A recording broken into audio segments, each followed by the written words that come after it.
Welcome. You with the nasty pastor, and I'm back with another extra, extra. I'm back with another extra. Peep this out, We done got out the southern churches, and it went through quick, you know what I mean? And I've been sitting around for the last two readings of these extras, well, the last two recordings of these extras, saying to myself, what's next? And I said, well, I ain't gonna mess with the 10 feathers yet because I'm not out of stolen legacy yet. Then I said, so why don't you go into the 7 plagues? Then I went and started reading. I'm like, oh my, there's a lot of research I gotta do to touch down into the plagues. You get what I'm saying? Because it's not a lot of reading and it's not a lot of references for me to say, okay, who sat on the white horse? Who was that on the white horse? You get what I'm saying? It really does not explain a lot about that. You feel what I'm saying? It really does not explain a lot about what that plague was doing. It basically just says conquering and conquer. You feel what I'm saying? So I could elaborate and say, okay, I feel that it was about conquering the most intelligent people on this earth to make everybody dumb. That can be a plague, right? Being unintelligent, being unintelligent can be a plague, right? Right? There is something detrimental that can go on to you or to a nation, a community, a culture for being unintelligent, right? Cool. But I don't even want to just place something not concrete as a plague. You understand what I'm saying? Then I'm making, you get what I'm saying? I'm making up plays, so I don't even want to do that. So what I said I was going to do is touch down on Our Daily Bread, and it's a 60-day introductory edition. And I said to myself, this is totally different than your devotionals. You get what I'm saying? And I said, well, let me see how I'm gonna do this. And when I went to the index, I said, something? I am at a point where I'm asking people to listen. I am to a point where I'm saying, put actions to things. I am to a point saying, make better decisions in your life. Bam this, bam that. So I say, let me figure what's the best open for this extra that I'm getting ready, start now. These recordings of this extra, I'm gonna start now, and I'm gonna start with decision making. You got what I'm saying? I'm gonna start with that one. And if you have one of these books, it's an Our Daily Bread 60-day introduction edition. Give thanks to the Lord, for He is good. His love endures forever. 1 Chronicles 16. I guess them them 2 dots, 34. And we're going to proceed to page 35. And 35 starts off like this, you know what I mean? It says, grasping God's word. A rugged cast iron ring stood strong against the harsh Minnesota winter as it hung on the door frame of my great uncle's old farmhouse. More than 100 feet away was another ring, firmly fixed to the dairy barn. When there was a blizzard, my uncle would attach a line between both rings so he could find the path between the house and the barn. Keeping a firm grip on the line kept him from losing his way in the blinding snow. My uncle's use of a safety line in a snowstorm reminds me of how David used lines of Hebrew poetry to trace how God's wisdom guides us through life and guards us against sin and error. The decrees of the Lord are firm, and all of them are righteous. They are more precious than gold, and much purer gold. Precious than gold, than much pure gold. They are sweeter than honey from the honeycomb. By them your servant is warned, and keeping them there is great reward. Now, I kind of, you got what I'm saying? I kind of like, hey, I get that, bam, bam, bam, and I understand the decision making process. And I know me, when there's things that I can't handle, I give it to whom I pray to. It's too heavy for me to make a decision, because if I make the decision, I'm gonna destroy it. It ain't gonna turn out the way that I'm really fully processing it, because the things I can't handle, I've been taught and I've learned.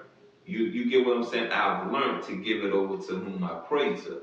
Now the things that I know I can change, I sit down and I look at it three ways. And I figure out, okay, at the end of the road, if I choose A, what's going on with that? Well, I ain't think that through good enough. Okay, at the end of the road, how that's gonna help me 3 months down the line? No, that ain't gonna go that way, because there gonna be some other stumbling blocks right there. Now this route right here, man, a year from now, this should still be in play. I should still be able to be successful right here. So I say this to you, you know what I mean? To give you a story, to give you an example, there was times I left, my ex-wife. There was times before we was married I left. You know what I mean? And I just hopped up and left. I didn't think nothing through. And I hopped up and left because of the how to put it, we're getting abusive. We already verbally abusive. Now we get ready to get physically abusive. So it got to the point I said to myself, you know what I mean? When it gets to the point I'm cussing, I'm feeling like I'm getting ready to put my hands on it, pack it up and leave. So I started making better decisions. You understand what I'm saying? I started saying to myself, don't wait for the next time. No, get up and leave this time. You got what I'm saying? Then I started saying, to myself, okay, ain't nothing changing. We done did it. We done did this before. Ain't nothing changing. Then I sat there and said to myself one day, I said, what you never did was give this woman um the how to put it, the time, you never stop running. Why don't you stay there and fight? Why don't you stay there and fight yourself and have some self-control? And I won. You get what I'm saying? I won. We may have argued, but I didn't get physical. So, and that was the main point of me staying. You get what I'm saying? To test myself and make sure that, okay, you can do this without arguing. You can do this without physically being abusive to this woman. And I was tested every day. You get what I'm saying? If I wasn't tested every day, I was tested at least three to four times out the week. And I used to run out the house just to stop from arguing. You get what I'm saying? I said what I said, you said what you said, I don't want to hear it no more. We ain't getting to a conclusion, so what am I going to sit here and keep on arguing with you for? Getting madder, hearing more lies. Let me get out this woman's face. You get what I'm saying? Because evidently, the way I started processing it, because the way I started catching it, evidently there's a phone call you want to make from inside your house you don't want me to hear. You get what I'm saying? So let me go on, let you piss me off, and I'm gonna go outside and I'm gonna be creative and constructive, and not lose my cool with you and with whom I pray to. And like I said, in the end, I won. You get what I'm saying? I sat there for 2 years, 2 straight years, just eating it up, eating it up, eating it up, eating it up, and that's me making a decision based on me running. You get what I'm saying? Me running from I guess this we talking about 2006 to 2013. So we're talking what, 7 years?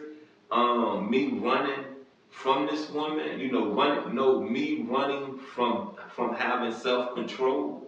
You get what I'm saying? Then I take 2 years and I say, you know what, something, I ain't leaving. I'm gonna go and plant my foot and I'm gonna go and do this and I'm gonna eat this up and bam, bam, bam, blah, blah, blah. And my back on against the wall. I had places I can go. I didn't have to take it. I could see I could see if I didn't have anywhere to go, I didn't have anyone to rely on, then I could say, you know what I'm saying, you only did this because you had nowhere else to go. You had nobody else that could help you. But I had other resources in place. And that is the part that I know I said to myself, look at you. Look at you. And I started feeling better about myself. You get what I'm saying? A whole lot better about myself. So I say this to you again, you know what I mean? Look down the road. Make your decisions. Look down the road. Process things three ways. And really think about what you're doing, because life is not a joke. You know what I mean? It's not. You need to make precise decisions that can keep you ahead, that can keep you successful, that can keep you in whom you pray to light. You understand what I'm saying? In their light. Your husband, your spouse, I'm gonna just say spouse. I'm gonna stop just, singling out husband when it comes to married people. Your spouse, you know, ain't always the brightest. You get me? Y'all are together, so cause there's a circle of life that y'all complete. I'm a little off where you get that married couples out there, or you people, or just you in a relationship. You get what I'm saying? The circle of life. There was things about my ex-wife that completed, my life. I can't speak for her. You get what I'm saying? You will have to go to her. You will have to ask her, but there are things about me that completed her circle of life. I can toot my own horn and tell you what I brought to the table, tell you what I did at the table, but that's me. You feel what I'm saying? I can't stamp that. You feel I can't stamp that because she has to tell you that. But I can tell you about my life. There are things she brought into my life that completed my circle of life. There are things that, okay, this ain't happening no more. That chipped away that part of my circle of life. You get it? So I'm telling you again, you know what I mean? Walk out sometimes. Walk away sometimes. That don't make you weak. That don't make you weak at all. Sometimes you need to get out the fire so you can think. Sometimes you need to get people from out of your presence so you can think clearly. Walk away. Get some time away from your spouse. Get some time away from your boyfriend, your girlfriend. Look, I'm going to go so deep to tell you this. Get some time away from your parents. You get it? From your parents. It's hard to get time away from your babies. You feel what I'm saying? It's hard because even when you ship them off to to the babysitter, even when you ship them off to their daddy, if if you're not not living together, and for those dads out here, you know what I mean, that has custody of their kid or kids, even when you ship them off to their mom, it's more to it than just that, because if you're not really sitting down in peace to yourself, in solitude to yourself, and reevaluating the structure of your parenting and the structure of your household, and you're just out here with another woman, or you out here with another man, or you just out here partying, having fun, come on now. You get what I'm saying? Come on, what are you really doing? You're not really giving time to raising your kids in the best light possible. Look, there's been another extra. You've been with the nasty pastor, and like I said, you know what I mean? Let's make wise decisions. Let's make better decisions. And let's not always be quick to make other people decisions. You understand me? Make other people decisions, because other people come to you with their issues. It's not for you to make their decision. It's for you to give them options, a variety of answers, a way to look at things. and you let them go on about their way and make their own decision. I love you, and I'm out.